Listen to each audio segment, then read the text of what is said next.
La otra vez vi un programa de los años 90 de ¿Usted qué opina? Estaba usted, sí, me invitaba mucho. Me invitaba mucho Nino Canún. Dejó de invitarme el día que le armé una bronca, porque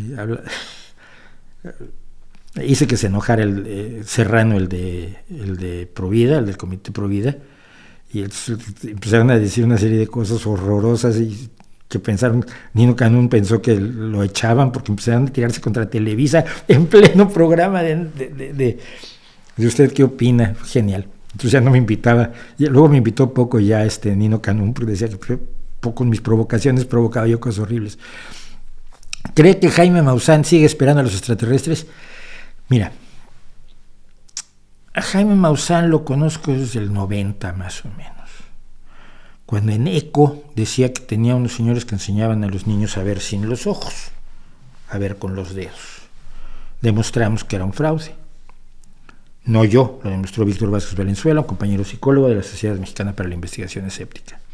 Me enfrenté con Maussan varias veces en ¿Usted qué opina? Hasta que Maussan dejó de ir, porque no es tonto. La misma razón por la que antes Víker Jiménez discutía en los grupos de discusión, en las listas de correos, y ahora no lo hace.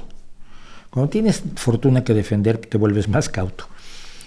Entonces, y yo le dije, y me acuerdo que en uno de los programas, en Nino Canún, yo le dije a Maussan, ¿tú vas a acabar viviendo de esto? No, ¿cómo crees? Si esto no es un negocio, yo realmente creo que es un negocio, está viviendo de eso. No sé si se lo crea. A veces lo veo y me parece que es una persona con un trastorno grave de personalidad que se cree estas cosas y todo lo que quieras que diga. Otras veces creo que es un vendecuentos nada más, no lo sé.